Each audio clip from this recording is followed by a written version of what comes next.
I'm back. For now. Not much has changed since last we spoke. I've just been observing, watching from the shadows as one does alone in their room, catching up on an entire season of just awful horseshit. I've come to realize something relatively consistent. Most seasons of anime are the same for me on average. There are around 10 or so I get along with. A small handful here and there of shows that amuse me enough not to spit on. And then there's the rest. The 20-something shows that exist solely for me to bare my fangs toward. No, they don't have an audience. I won't see otherwise. How could they when the effort they display is so insulting to my obviously elite, superior, refined, discerning, and distinguished tastes? So you're still here. You've made it past the part where I make a joke and you haven't become irate. I like you. Thank you for staying. Let's see if we can find some shows worth our very important time this cycle. I'll reward you by sharing my thoughts about the season, starting with Futsal Boys. Futsal Boys. Futsal Boys. I'm talking futsal boys. I'm talking Futsal Boys. Love to see. You love to see Futsal Boys. What's futsal? If you're an uneducated sack of dildos like me, then you might have just thought that nobody on the team knew how to spell football, the term the rest of the world uses for what us Americans call zebra cheetah kickball, being the observant folk we are. God, that joke fucking sucks. As it turns out, this was intentional, and futsal is, in fact, a variation of the traditional game that's played indoors, on a hard-floored court, and with a smaller, less bouncy ball. Oh, indoors, my favorite venue. So Futsal Boys is about that. The show is part of the sports anime trend nowadays where the production team spins a roulette wheel listing sports nobody cares all that much about, and then takes the result to fill in a template design to mimic more successful series. I couldn't even tell you a detailed description of the first episode if I tried, because it was so unremarkable that I have forgotten all but the core ideas it shares with pretty much every sports series you'll find now. There's this high school kid Haru who sees someone do a thing at a futsal game and his life is forever changed, and he will now dedicate himself to be the greatest futsaler who ever lived. There's a team of tropey players with their own futsal-oriented strong suits. There's an asshole somewhere that is abusive to his teammates because they aren't as good at the game as him. There's some bullies who get their dicks pushed in during a futsal challenge, the only way people know how to settle disputes in this show. They come back for some more at the end of the episode, I'm pretty sure. Look, I'd be stretching it if I went back and watched the whole thing again just so I could write a full summary for you, so let's just stop there. If you absolutely love just about any sports anime, regardless of novelty, you can probably sit through this. Speaking of absolutely loving things, Love of Kill is another show in a long sequence of tropey ideas about a girl just trying to live her life while a borderline stalker relentlessly pursues her through the streets until she loves him back somehow. For whatever reason, this is a pretty popular setup in romance anime, if you can really call it romance. It's about an assassin named Chateau Dankworth. Like weed, dude. Who gets tangled up chasing the same target as the dangerous Son Ryong-ha, I'm probably saying it wrong. Our man cuts the shit immediately after blowing some brains out and asks Chateau on a date, who responds like any reasonable person would with confusion, possibly fear, and some urine in her pants. The show confusingly jumps around a few times, but maybe I'm just fucking stupid and I lose track of what's happening chronologically, even though I'm pretty sure it's just supposed to be chronological. Really, the problem is that the show jumps in with a lot of characters doing their jobs quickly, and I'm not in the know about it. Anyway, Sung Ryong-ha, which I'm sure I'm pronouncing properly and nobody will feel the need to correct me, does exactly what I described and stalks Chateau until he coerces her into going on a date with him by holding it over her head that he might otherwise fuck her job up again. Yeah, I can see the appeal here. Sung Ryong-ha, we're just gonna call him Sunny. Sunny also just so happens to be a major target for Chateau's murder company, a fact her boss reveals and implores Chateau not to get too involved with on her own. Of course, they see her on a date with him and assume she's fucking everything up, which, to be fair, she probably is because she's probably supposed to fall in love with him later, and then nobody gets to shoot anybody in the head. Shows like Love of Kill seem to be made with an audience of women in mind, although I don't really understand how any woman would find this attractive. Maybe it has something to do with the fantasy of being so desirable that an attractive tall guy will stop at nothing to win you over, the thrill of the chase and all that, but if you step even remotely to the side of the idea, it becomes really fucking weird and stalkerish no matter how you look at it. I mean, if women in Japan want a guy who'll follow them around the street and sniff their hair, I could do that. Sorry, did I say Love of Kill was confusing? What I meant to say is Requiem of the Rose King is confusing because if you want a show about jumping around all over the place while Japanese writers interpret a manga which interprets Shakespeare through the lens of anime boys and probably yaoi, then you're in luck. That's right, Requiem of the Rose King is an adaptation of Shakespeare's first tetralogy with all the King Henrys and Richards and shit. I don't know, I never read it. But if you're a big fan of Shakespeare and anime, then you will either love the combination of these two art forms or find it insulting to the original work. Or maybe you're like me who doesn't give a damn or really know what's going on regardless of whether you read the original play. I really can't imagine this is all that accurate of a retelling, but maybe that doesn't matter. What matters is that I didn't understand why Sasuke, who has both a lady part and a not lady part if I'm understanding this correctly, was spitting out Shakespeare quotes and then meeting maybe, we aren't sure, a potential lover but mostly enemy of the kingdom, Henry, in the woods and crying with him. As far as visuals are concerned, there are these kind of cool, brightly colored, dreamlike sequences that happen from Richard's perspective, which clash heavily with the rest of the atmosphere being dark, dampened colored, and gritty. Otherwise, nothing to really write home about. Sorry if this description sounds incompetent, I swear the shows later in this list I have a better grasp on. It's a kinda sorta ascending rank video, but this show really is a confusing mess, which may or may not be alleviated by having any clue what the play is actually about. I could see this being the kind of thing that's really popular among niche audiences though, the kind of people that take a historical anime and then roleplay as them on Tumblr, I mean, which, if you do that, have a good time. At least somebody knows what the fuck's going on. A show I have a moderately better grip of is Fantasia Sango, Realm of Legends. It's a series that's probably based on some Chinese myths I don't know much about, but I assume so because the characters' names are all in Chinese depending on the subtitles you have on. Oh, and it takes place in China. Fantasia Sango is about 4 heroes who are unwittingly brought together by the goddess Rashokujo to fight evil spirits covered in miasma spreading across the warring kingdoms and empowering themselves through human negativity. To be fair, if this lady told me to do something, I'd let her step on me. The previously mentioned 4 heroes are Oki, a young onmyoji who paints characters to make the written word a reality, Shunkyo, a musician who uses her Eru skills to purify the miasma, Shourei, a half-demon that can summon her big demon fist to beat the fuck out of the other demons, and Teiken, who has the magical power to shit pant when faced with trouble. Together, the band uses their individual prowess to kill the demons effectively. Also, there's this talking bucket who over-explains what you see on the screen for you. He kind of looks like the thing from Conker. The designs are okay, the animation varies from okay to maybe a little less than okay, the idea is okay.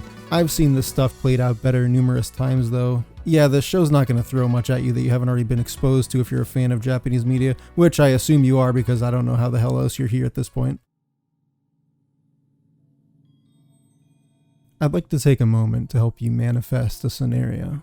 You wake up one day and slowly come to realize that you are in the near future, 5 years or so, but things are not as they were. Everyone around you, everybody you talk to, is a woman, or a man if you're into that. Somebody greets you and informs you that you are the only member of your sex left. All the men have died, leaving you the sole representative, and every woman around you only has one thing on their mind: your cock in them. They're throwing themselves at you. You are the savior of humanity, and your only duty from then on is to fuck, because otherwise we're all fucked. Or unfucked, I guess. If you like the sound of this premise, then boy do I have a recommendation for you. Go watch one of the many pieces of alternative art there are that indulges in this fantasy in a more explicit way. World's End Harem is this exact premise. A boy wakes up from cryosleep only to find all the men of the world have been killed by a virus that conveniently only targets wieners. And now he can splurt his heroic seed into any lady he fancies. Of course he won't. He decides to waste the only thing anybody would have this fantasy about in exchange for some girl he loves, although they were never in a real relationship to begin with. The problem is nobody really knows where she ran off to, although she's probably with one of the only other 4 guys alive right now. Imagine, just imagine, you wake up as one of the only 5 guys in the world, and you're still a beta. Wow. Anyway, he says he's gonna look for her, and his caretaker, who also tries to fuck him, says fine, but only if every night we don't find this bitch, I can send in the hottest women I can find to try and seduce you, because if we don't start this baby making stuff, we're all gonna die. You're being really selfish right now. He also whines about artificial insemination and other obvious solutions, but the show hand-waves those away with no explanation because, well, you know the explanation already. Oh, also the remaining women haven't figured out how to stabilize the economy and shit now that all the men are gone. Who's shocked? I'm just kidding. It's probably actually because approximately half of the world's population is suddenly dead and has nothing to do with which sex is left. Probably. Come on, if you're watching a show like this, you have to be prepared to throw some respect out the window. For yourself, I mean. Look, I get it. What kind of sexually driven person hasn't at least once fantasized about a world where they can fuck whoever they please without consequence? I get it, I do. But why the hell would anybody want to watch a romance with this premise? One that doesn't appear to have any actual sex. Am I supposed to masturbate to this? Because I don't really want to, not when there's so much more compelling art about this. So what do you get out of this? What? Tell me. Because if you watch this, I think you're being dishonest with yourself. You know what you need to do.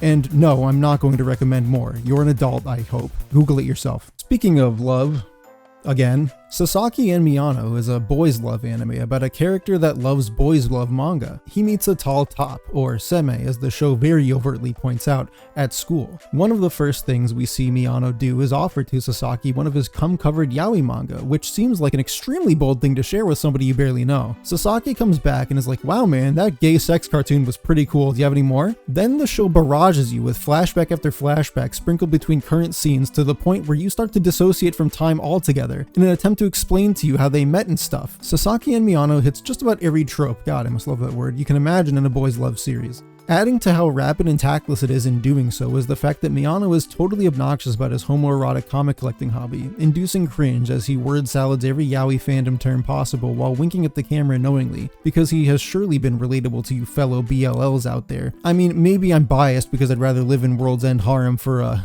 the story. But overall, I think you probably have better options for yaoi media. Mobile game adaptations have become a staple of every anime season I've noticed. I am, after all, the most sharp-eyed and detail-oriented being in existence, and I've used my position to deduce that Girls Frontline is indeed a mobile game adaptation. You've probably never heard of it, but it's a pretty popular game in Japan. Maybe you've heard of it.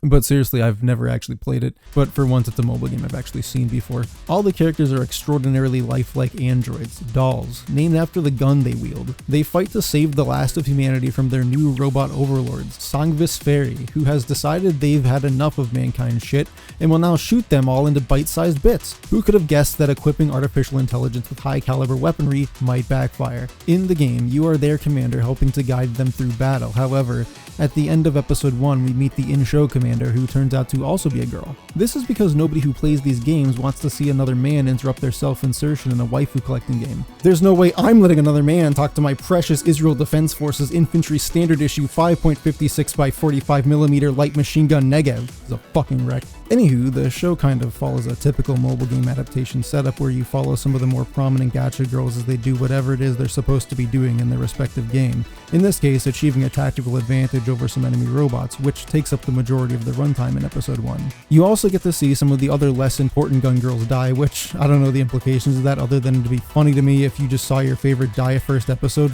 loser. The point is, adaptations like this don't really serve to give you a complete well thought out narrative like what you may or may not find in the source material. Rather, they give some brief overview that might make sense, but probably more so for people into the game already. More pertinent in Girls Frontline is that you get to point at the screen with your weeb friends and be like, oh, there's my legally purchased AR-15 with bump stock, she's my favorite. I rolled 20 million times for her. So yeah, if you're a fan of Girls Frontline, chances are you've already been watching it. Moving on, brought to you by the creator of Magi, comes the manga Orient and its adaptation airing now. Wait, I'm pretty sure it's supposed to be Asian American now, but hold on, this is written by a Japanese girl. Well, kind of a weird name, but not as weird as the show itself. Orient is a strange one for me because it has as many facets that I like about it as I dislike. Its premise is kind of cool overall. It's about a world where mighty Oni called Kishin have long since taken over much of the country, leaving only a small group of warriors, the Bushido, to stand up to their reign. Within Kishin territory, people are indoctrinated into a new society where Kishin are not only the rulers, they are revered as sacred. From birth, children are to learn now of the evil humans that the Kishin set straight, and that serving their overlords is one's greatest honor. Bushido who remained in their towns after the shifting of power are made pariahs, their swords chained to them at all times to let others know of their shameful heritage. Sounds familiar to something we might have seen in real life. Could be a commentary, I don't know, what do you think, huh? Still, I don't feel like I've seen a demon slaying series about a world so far lost to the demons that most people don't even know that their lives suck. It's like if Demon Slayer took place after Muzan enslaves humanity. A lot of the designs are completely ridiculous, not just the attire of the characters, but also the monsters themselves always seem to have a dumbass goofy look and appearance before they ape out and turn into something way cooler that still might be silly as hell. It doesn't bother me though. In fact, I prefer a show to deviate from what I might normally expect when I hear about scary demons. What Orient has in interesting ideas and funny presentation, it lacks in reason. I'm constantly finding myself pissed off at how little effort seems to be put into making shit make sense. I don't need everything to make sense either. I have a whole video on why that can be fun sometimes, but here it just gives me the impression that they didn't think anything through. Now, I haven't read the manga, but I'd guess these plot holes are due to the writing team on the anime cutting corners, but maybe not. Maybe it just doesn't make any fucking sense. The story follows Musashi and Kojiro, friends who swore since childhood that they would kill Oni together and help give authority back to humanity.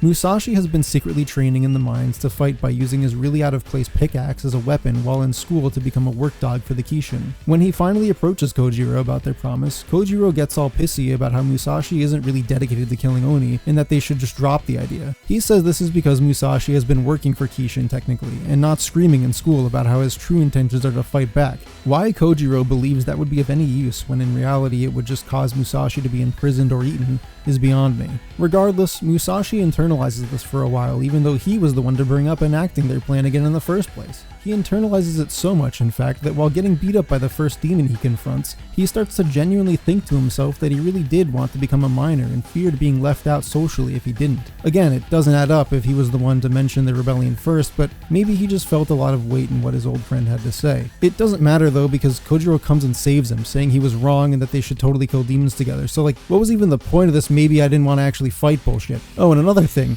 if the demons are indoctrinating children for years to prevent another uprising, going so far as to train people to be loyal servants to the Kishin, then why the fuck do these Kishin priests slam the door behind their willing slaves and start eerily screaming about how they were bamboozled and now they will serve the Oni as slaves forever and maybe get eaten? Why train them if you're just going to tell them the truth anyway? How do the Kishin even start a propaganda program in schools if they're all a bunch of lazy, mostly brainless, brutish monsters? There's probably just some smart ones higher up on the ladder for that actually. The show is also really repetitive at times with these fucking flashbacks. You get what I mean. There's just a lot of shit that's so badly thought out it's comedic. If that doesn't take you out of the show entirely, maybe you'll find something in Orient for you. Kind of a toss-up, honestly. But if you're looking for something a little more confusing rather than kind of lazy, you might like Tokyo 24th Ward, an original series that I'm pretty sure is actually confusing this time instead of me just being drunk or stupid. It's the first of Cloverworks' 3 shows this season, a burden I have recently realized they take on regularly, probably explaining some things about the production difficulties they've run into making previous anime. And just like Wonder Egg Priority, I get the feeling that Tokyo 24th Ward might be a bit too complicated for them to hold together. I'd be shocked if this show ended with everybody satisfied with the resolution and all of our questions addressed in some meaningful way. It's about 3 friends known as RGB by some due to their hair colors. Wow, creative. Living in some special island district of Tokyo, the titular 24th Ward. Koki Suido has grown up here to be a fancy heir to a big tech company that wants to encourage regulation of crimes to an invasive extent, while Ran Akagi has become the shadow leader of a gang in opposition to said regulation, as well as a super famous live streamer known for his graffiti. Finally, Shuta Aoi wanted to become a hero of sorts, something this world apparently has, body-enhancing technology and all. But basically he wants to be like a street vigilante or a firefighter or something. This changes for Shuta, however, when he feels like an aimless loser after one of their mutual underclassmen friends, Koki's little sister, Asumi, dies in a fire located at their abandoned school hangout area they'd been fighting to keep open as a historical site. Shuta feels he should have been able to rescue her despite the circumstances, and has since been unable to make any big decisions in life. One day, on the precipice of the reveal of a new super train being developed by Koki's company, all 3 boys receive a phone call informing them that the train will run over their other friend, Mari. Not only this, but they're all certain that the voice on the other line is none other than their deceased friend.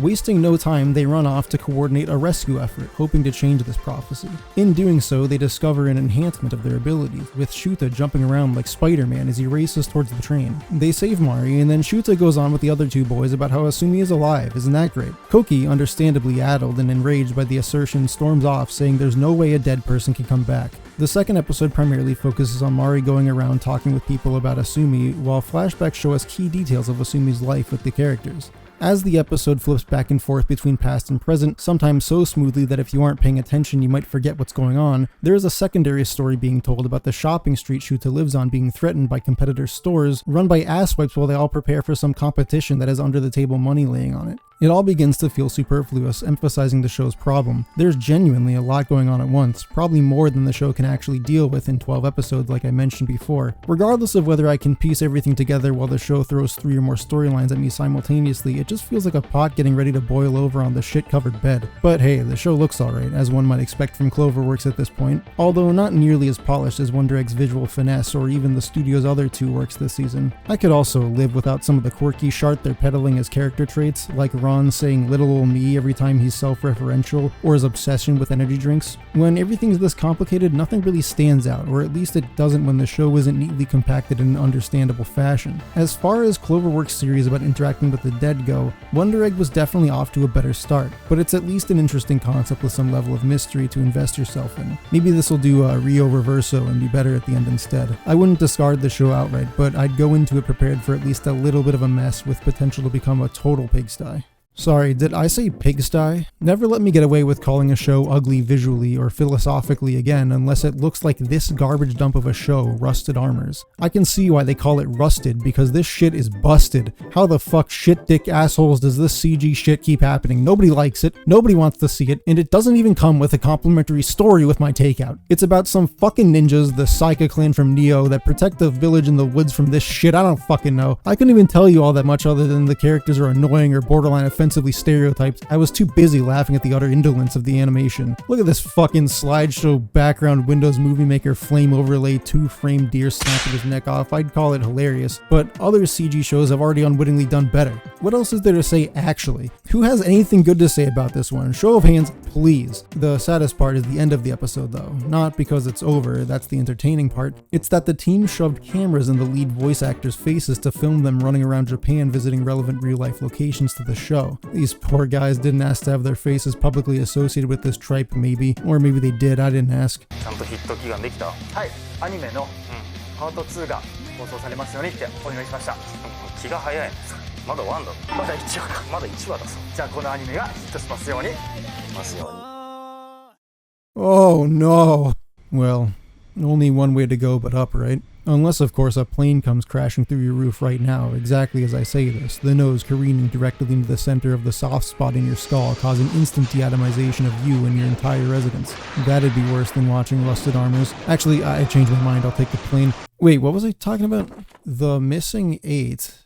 right, is a web series from Wit Studios that's animated primarily as a motion comic, but does once in a while insert bits of full-blown anime, sometimes pretty Sakuga anime at that. Don't let this format deflate your erection though, because it's honestly the show's biggest drawback. That is to say, the rest of the package is rather imaginative. It's a very ambiguous plotline, teeming with mysterious elements about a world where humans appear to be long gone. Their only real memory archived in a tome one of our protagonists is quite intrigued by. Those protagonists are Poppy and Punk, seemingly nicknamed after homonymous music or subcultures, a convention shared with many of the other characters of this world. They are androids who follow a further peculiar entity, Mother, as they traverse the wasteland seeking answers and utilizing non-specific powers of thought and creation. Their genesis, true purpose, everything, it's unclear. While it would be nice to see such an eccentric idea in full motion, the budget it might require goes reserved for dumb shit most of the time. Regardless, the characters are very cutely designed, being themed after their nicknames. Their personalities are fitting, the visuals, as limited as they are, take the time they do have to be remarkable and surreal, and the sound and music provide a tone of floaty, somewhat haunting illusion. It makes one want to see what happens, what happened to this world. If you can tolerate the fact that it's more manga than anime a lot of the time, then I'd give this almost certain below radar production a go. It might surprise you, and besides, what do you care if it's a comic? You're probably reading subtitles watching this medium anyway. You're basically reading a picture book the whole time you're watching To Love Ru,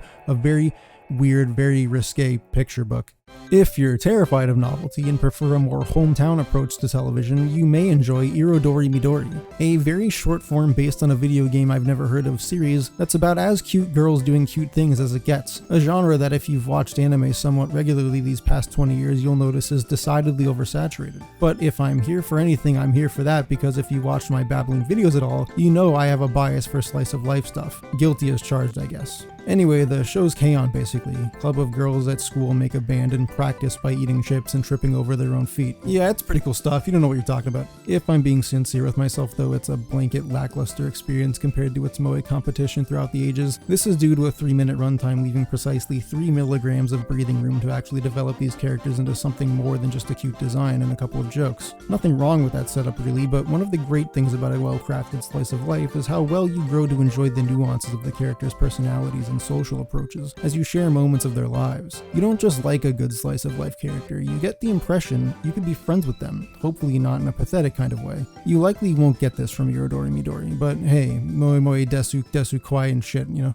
Speaking of slice of life, Cloverworks has a unique one this season. Akebi's sailor uniform is about young Akebi Komichi, a girl who spent the majority of her life in the town of the middle of nowhere Japan, having no friends to mention as the only person in her entire elementary school. Entering middle school now, Akebi is granted admission to a prestigious all-girls school in the somewhat less countryside, where she has high hopes she will finally make friends. She also finds herself excited to don the typical sailor school uniform her mom wore as a student attending the very same academy, alongside the desire to match apparel with her favorite idol. However, being as isolated from the grander part of society as her family is, nobody told them that the proper uniform nowadays consists of a blazer jacket. This, of course, is only apparent to them after her mom handmade the uniform and they show up day one with the wrong duds. Upon hearing about Akebi's wish to wear the old style, the kind staff actually declares she's permitted to use the sailor uniform should she choose to. Akebi must decide between making one dream of hers a reality and risking another, potentially alienating herself from other students. Gathering the confidence to believe she can befriend others just the same, she sticks to the sailor uniform, discovering that people may not be so quick to judge after all. I get the sense that Akebi carries a theme of friendship, as all slice of life do, but more than that, it seems to tackle themes of conviction, belief in oneself, and comfort with who one is. I can't say how well these characters will develop thereafter, but I can tell you it holds promise. For good measure, the show graciously presents itself beautifully. There is plenty of detail in the characters' motions and scenery. Additionally, it maintains something of a streamlined, clean anime aesthetic without blending in entirely using its atypical character designs. In summary, the show's damn good looking, as we've come to expect from Cloverworks' overburdened hands. The original manga is written and illustrated by Hiro, known for the imagery in Super Cub, a light novel with its own adaptation I enjoyed last spring season and have since considered talking about in its own video. Hiro's characters are eye-catching and low-key, enhancing their ability to preserve an air of unmistakable personality without sacrificing nuance in favor of shameless one-note repetition. Akebi's sailor uniform will impress your eyes, if not your sensibilities. However, there is one thing you should know. The camera here has quite the fascination with the walkie bits and the wiggly beans that help them, and it presents that fascination very, very clearly. Take it or leave it, it comes with the package. Cloverworks' final exhibition this season will also offer up some sturdy 3080 Ti graphics with My Dress Up Darling, one of the season's most anticipated shows. It's about Gojo Wakana, a lonely, socially inept high schooler who once many years ago got told by a friend at the time, a child, that he's too fruity for her because he likes sewing clothes for Hina dolls. It's understandably off-putting, but perhaps a bit of an overreaction that he has since disclosed to nobody his passion or really spoken to anybody about anything. That is until popular, outgoing, and beautiful Gyaru Marin clichely stumbles into his life more directly, catching him with his metaphorical pants down. Luckily for him, she's not only cool with his non-traditional hobby, she is also a closeted nerd who desperately wants to cosplay her favorite Arrow character. Gojo is convinced to help make her cosplay, and bada bing bada boom, we got a romance anime. It flaunts a conceptual structure any attentive anime nerd would surely be familiar with. It's a romance focusing on a guy who has an oppositional lifestyle to a girl out of his league. This one niche clashes with another pseudo-romantic comedy idea feels as though it's becoming its own subgenre, with every one of them being one of the more well-received shows in the listings. One of the reasons for this is that they get a lot of money to play with now, so they are often going to look better than your average anime. My Dress Up Darling is no exception, with bright and shiny presentation and a leading lady sure to stand out among the waifus of the season, at least in appearance. This is the other reason, the waifus, that each of these shows bandy about, shooting retention high in the ranks for viewers lacking such a person in their own life. You fucking virgin! I'm talking about you. Admittedly, this is overall not suited to my personal taste as a concept, in part because I find these shows to have a clear inclination towards developing the girl visually and characteristically significantly more than the guy, which isn't surprising if they want to see those waifu figure sales figures, and just looking at the two here, I think you'd have have to stretch kinda hard to convince me they put an equivalent amount of work into their designs. Ultimately, it feels kind of self-inserty, like I said about the whole "you're a virgin" thing. Even if you tack on a couple of specifics to the guy, such as likes dolls, really just replace it with likes anime and Gyaru still likes cosplay, and you realistically have the same thing. And it likely isn't too hard for you to imagine from the get-go if you wanted to. I won't bullshit, I'm biased against this sort of thing from the start, and maybe I'm just sniffing shit where there isn't any, but unless you can find me a scale figure of Gojo in the future, I think I have a decent handle on what's really happening here. But cynicism aside, I still think we have a more wholesome formula here than usual, since you can do quite a lot with the love for cosplay. And even if I'm agitated by the idea of self-insertion in typical art, I sympathize. I'm no social butterfly, and believe me, I do very, very, very much relate to wanting a cute Gyaru to threaten me with a good time. Emphasis on threaten. Furthermore, it's always good to see more nice actualized Gyaru in anime, since the style has traditionally been wasted on background characters or assholish goons, which is a real shame if you ask me. She's no Galco, but I'd be lying through my teeth if I told you Marin's not appealing. So as far as these popular romance anime go, I can tell you this one at least fits the bill a bit more for me personally. But I'm willing to wager if you like Nagatoro or Uzaki or Komi-san or whatever, you're probably already watching this. Cherry boy. Now, if you want to wake up from your delusions and look at an actual worthwhile waifu, then get off your stupid ass and look no further than Kodama Kawashiri, a punk-ass looking, slovenly, alcoholic, shit-eating, shut-in kappa human, probably author self-insert, mangaka with no direction in life, and obviously debilitating mental health issues. She's perfect. Not only that, but the show is only 2 minutes long a pop, and half of that arduous runtime is the introduction sequence, which is perfect if you're like me, who's about to throw my chair through a window if I have to sit through another time-wasting 22-minute exposition fest about an elf from The Hobbit saving the kingdom from being urethral sounded by the Demon Lord. The plot's simple.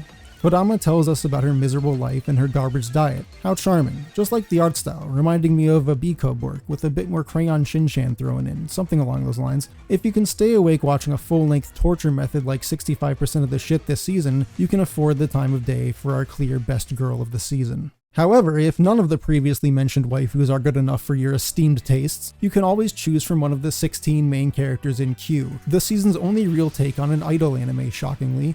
But it's not exactly what you might be expecting from an idol show, because while it does share the quintessential idol framework starting at an agency and introducing a wide cast of aspiring ladies included, it directs your attention toward voice acting rather than singing, except for when the music in the background is totally idol songs anyway.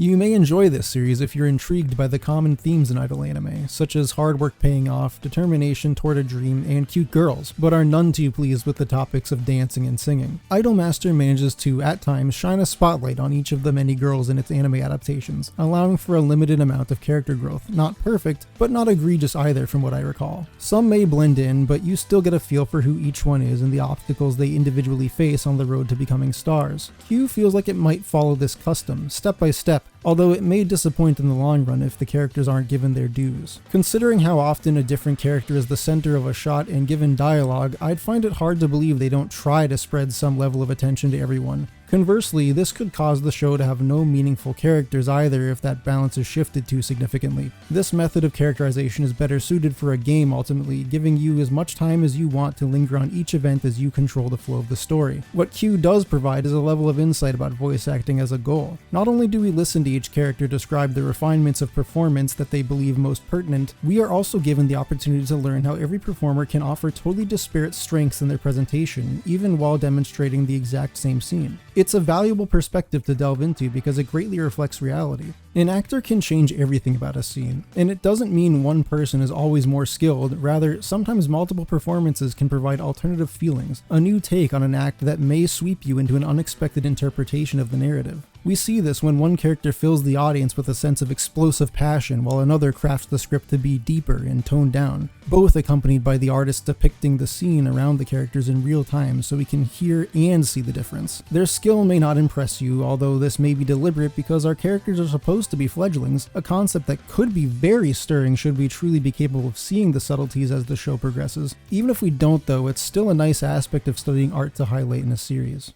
Snapping back to a more controlled cast, Police in a Pod, brought to us by the prolific Studio Madhouse and directed by veteran Yuzo Sato, is yet another slice-of-life anime tilted more in a seinen angle. It's about Kawai Mai, a disillusioned young officer of the law on the cusp of turning in her resignation letter, until one day the hard-ass but respected Fuji Seiko is transferred to her station as the new director after being demoted for, quote, being a total bitch. Mai isn't deterred. Instead, she finds Seiko's fervor somewhat inspiring or possibly just attractive. But the point is, she doesn't quit her job and they become partners in, not crime. As with any slice of life, most of the show is comprised of watching the antics of our two cop buddies as they pull people over for going 1/4 of a mile over the speed limit, Seiko fiendishly getting off on the thrill of doing so while simultaneously damning this scum to hell for their transgressions against traffic, followed by several scenes of civilians enjoying the company of the officers about as much as Americans seem to in this day and age. In the event that you are somebody who can't even stand the mere thought of watching a show surrounding police duty, then maybe skip this one. However, I'll mention that their portrayal here is definitely spotlighting a more lighthearted and humorous impression of their line of work, as in, it's a slice of life show about police girls. It's pretty funny, I dare say, it's good. The show about the police is good. Oh god. I don't want to go to prison. Please give me a break. Please, I swear to God. It's a legal copy of Personal 2 but wait with the rescue on the hard drive. Please. Fuck you, man. I know my rights. Miss Kuroitsu from the Monster Development Department is about Toka Kuroitsu, an employee working for Agastya, a secret underground organization of villains hell-bent on destroying the heroes of the world. Kuroitsu is no villain though. She just wants to earn an honest living in their development department where she assists mad scientist Hajime Sadamaki in the creation of abominations meant to increase workflow efficiency among the villains by killing some kamen riders for them. Along the way, we are met with a colorful cast of not only wacky villains like Long Range Uncle, but also Cannon Thunderbird, Wolf Bete, a kawaii wolf girl monster who was initially meant to be a hulking man but by executive decision is now very confused, Megistus, a tough high-ranking villain to please with a hilarious soft side for workers' rights, Kenji, Kuroitsu's potential love interest with a clever secret of his own, and finally a bunch of Power Ranger antagonists such as Ibaliger R and what the fuck is his name? I don't think I should say that.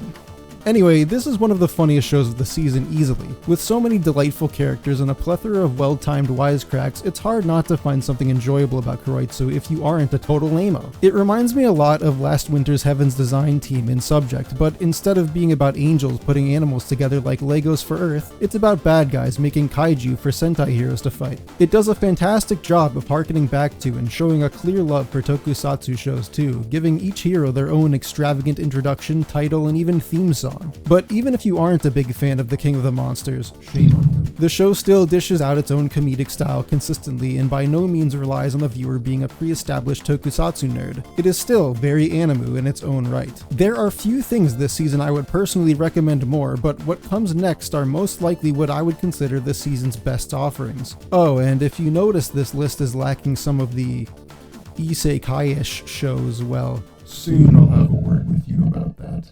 But for now, we move on to the part of the script where I spend 2 extra days staring at my screen in a stupor, paralyzed at the thought of writing about a show I care about in such a way that doesn't accurately represent the emotions it evokes so that you can, hopefully, vicariously experience them on some level through my description. Unfortunately, I'm probably not a good enough writer to succeed at this. However, nobody gets anywhere by not trying, and so I will. Iyashikei shows are meant to do exactly that, bring you to a calm, comforting, warm place so that you may be soothed of your daily stressors. In other words, make you feel nice via the characters doing stuff, and in anime terms, almost certainly cute girls doing cute things, but like more than on an average slice of life. Stay with me here. Slow Loop is about Hiyori Minagi, a somewhat introverted young lady who spends her days fly fishing along the shoreline, and while she does have friends, mostly online it appears, she doesn't share her hobby with most aside from the older anglers that occasionally pass by for casual chit-chat. It's a bit solitary, but she resolutely carries on as a form of remembrance for her late father, her mentor in the ways of bait and tackle. The story really begins, however, when she by happenstance meets a significantly more quirky and energetic girl, Koharu, who takes an interest in Hiyori's hobby more so than any person she's met her own age, amazing her in the process. Koharu further coincidentally turns out to in fact be Hiyori's stepsister-to-be starting the very next day after her mother's remarriage. Lucky break. Off to a good start, they rapidly begin adjusting to life under the same roof, and as if mutualistic in nature, Koharu is a rather skilled chef. a perfect evolution for Hiyori's activities. Hiyori catches mostly, and Koharu cooks. It doesn't get more complicated than this, but as with any slice of life, it's the subtleties that count, and quite immediately slowly proves itself by not only delivering appealing character designs with endearing and comedic personalities, it begins to demonstrate depth in their personal histories and perspectives to an extent. I'm left with a drive to care about the relationship between Hiyori and Koharu, excited to see them grow and succeed together, even if it's obvious that the show can go in no other direction. Hiyori is so pleasantly flexible in her outlook, always responding in thoughtful and obliging ways, even if pensive at times. Koharu is easy to like, bubbly and compassionate, and unabashedly silly. We're also introduced to possibly my favorite character, Hiyori's childhood friend Koi, whose family owns the local fishing gear store. She's somewhat indifferent, often easygoing, complementing a blend of minor self-doubt the show explores, but at times she's volatile when things grate on her, particularly when it comes to her father, who very much lives by Brad Paisley's "I'm gonna miss her," or, in no uncertain terms, would be caught dead wearing a shirt decaled with "I don't say good morning because if it were a good morning, I'd be fishing," with a smidge more excitability, and by a smidge more, I mean the man named his daughter after a fish. Needless to say, their dynamic is nothing short of priceless. The show carries not only a meaningful cheerfulness, but also a realistic undertone of melancholy meant to be overcome. I wouldn't call it conflict, but we get to see these characters break free of their insecurities as a group, while we get to enjoy their outings as cute anime girls. As a personal cherry on top, the mangaka Uchino Maiko is blatantly an artist after my own heart. I don't think somebody could author a slice of life manga more enticing to me, because throughout the pandemic I've become extremely enraptured by watching catch and cook videos frequently, prepping and cooking fish at home, check out my Instagram, I occasionally remember to post there, and even sitting outside with a fishing pole in my hand by the water, not catching anything, I suck. I'd be full of stinky doo-doo feces if I didn't disclose to you that this is my subject matter, but even if it wasn't, what's not to like about cute girls catching fish and cooking? Well, I guess plenty if that sounds boring to you, but if it's a topic you can get behind, I promise it's not boring in presentation. Effortlessly my favorite slice of life of the season, and possibly a chart topper altogether, but we'll see how it goes. Alright, how'd I do? Do you feel like you can empathize with the emotions? Maybe you're feeling a little like you could be feeling like me? No? Well, at least my heart's in the right place, you know? I'll do better if I ever draft my extremely late Super Cub script. Alright, shut up, because this next one is a change in tone. We gotta calm up now. And I'm talking real up, like fisting yourself level of excitement in this next one, because we're talking about breakneck, we're talking absurd, and I love snapping heads and cracking shit jokes. That's why I'm here, and that's probably why Tribe 9 is here too. If you're familiar with, then you have a good idea of what to expect here. It's a multimedia project from Tukio Games, a relatively new studio with only a couple prior projects developed primarily by the core psychos from the original Danganronpa project. We're still talking, and we're talking Kazutaka Kodaka on writing, Rui Komatsuzaki on character designs, and Masafumi Takada on those sick-ass Danganronpa and Digimon Cyber Sleuth beats. These guys belong in a loony bin, I love them. Now, the game isn't out yet, but the anime is in full swing, baby, and it's stupid, like stupid in a way that cartoons should be, instead of trying to sell me on some dumbass, serious-ass tearjerker shit baloney you tone-deaf weeboos are begging to see peddled out. These guys have a real sense of humor. I mean, we're looking at a show about baseball. How do they make that as pumped up as I'm trying to convey here? Well, you take baseball, okay? And then you take Super Mario Sluggers with the,